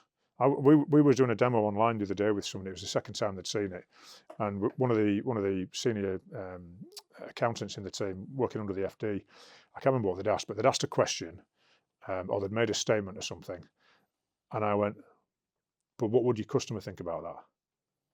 Because with the best will in the world, at the risk of upsetting you, this is not about what you want. This is about what your customers expect, and that's where we excel. We know what customers expect because we've done all this testing and all this psychology, and we know how people's minds work. Well, we don't, but the experts do. So the system is built around how do we make it easier for the customer, not for you. It's not about you. You're the accountant. You will count the money that is made by customers having an easier guest journey, whether they're owners or holiday makers. And the easier that journey is, the more people join you and book holidays, and the more money you get to count. It's not about you at all. Yeah, fabulous. No, it's very true. What do you love most about the sector? For me, it's the people, and I'm not going to kind of say, oh, I've been on caravan holidays all of my life. Actually, I have been on caravan holidays all my life. I found out that my nana had a holiday home at Bowleys the week before we went to Bowleys, and my mum sent me these photos of me in like a Tupperware container having a bath outside. But it was just so random because it was having a bath in a Tupperware container. I don't know what it was. Marlon said, get that image out of your head right now. Yeah, I was literally like 6 weeks or whatever. But Marlon asked the question on LinkedIn, and he said, what's your earliest memory? And my earliest memory was going to, I think it was Kessenham Beach. and entering in a fancy dress costume on a park. And I remember being a Teenage Mutant Ninja Turtle, and I also remember crying because I didn't win. And that was my earliest memory. And I said, oh, I'm sure my mum's got photos of that. And I spoke to my mum. She goes, oh, no, that's not your earliest connection with a holiday park. Here's a picture of you at Bowley's. Your nana used to own a holiday home there. Rank, she was saying. It's not now. It's gorgeous, actually. It's beautiful, Bowley's is one of the nicest parks. And just by chance, the 2 days after, we had a meeting down at Bowley's with them. And I was like, oh my God, it's so, like, I'm not local. It's 7 hours away from where I live. It could have been any holiday park in the country. But yeah, for me, in terms of what I love the people. I love this. I love the connections, and I'm genuinely passionate about doing what's right for parks and being behind, having a product like this where I know my holiday park background, I know my techie background, it just works. So I'm really passionate about what we're doing. Yeah. Andy? Pretty similar. It's pretty cheesy, but I genuinely love helping people. So I ran parks for 25 years. I was a GM for 17 years, and some of the biggest parks in the country, and I think I ran them pretty well. And some would say I was a bit military dictatorship, but just going back in those days, simple things like, I'd say to all my team, do not walk past litter on my park, and if you see me do it, pick me up and I'll give you a £5 out of my arse pocket. I never paid any money out in 17 years as a GM, but that was my standard. And I genuinely love seeing people go, oh wow, whether it's somebody who's bought a caravan, somebody who's been on holiday, now somebody who's implemented some tech. I just like it. I like it. And I've always said, if you don't believe in what you're doing, go and do something else. Go and do something else. I sold photocopiers in the very early 1990s. What a boring job. I lasted about 6 months. I couldn't get excited about a photocopier, for God's sake. But I get excited about this because I can see the value it brings, and I genuinely love what we do. I love it. Brilliant. No, I think that comes through in every interaction that we have with you. You're really passionate individuals and brilliant team, brilliant business, and we're really delighted and proud to have you here. It's been ace, isn't it? Thank you so much. I've enjoyed the chat. Really, I can't believe how long we've been going as well. Just time flies, yeah. Really good chat, and great to hear more about the technology. And as we said, we'll pop a link in when we share the pod. But if you've got any questions, if you want to speak to the guys, if there's anything you want to ask us, then we'll tag everyone in the post, pop email addresses and stuff in. So don't be scared to reach out. We'd love your feedback on the pod and the content and whatever. So please like and share and subscribe. And then I'm sure the guys will love to hear your feedback. So get in touch. But thank you again. Oh, and it's someone's birthday tomorrow, isn't it, Andy? So happiest of all birthdays. the cool kids are born in February. Oh, Matt, we're not allowed to talk now. Was it your birthday recently? I heard. It was, what day was it? Tuesday. Yeah. We don't have to talk about your birthday for another 364 days now. He brought it up. I got asked if I was changing decades. Oh. So that tells me somebody thinks I'm either 50 or 60. And if it's 50, I'm very happy. Yeah. If it's 60, they've really pissed me off. That's offensive. But no, honestly, guys, thank you for your time. Thank you for being here. It's been an absolute pleasure to talk to you for the last couple of hours. Thanks for your time. And we'll catch you next time. Catch you soon. Cheers. Thanks, guys.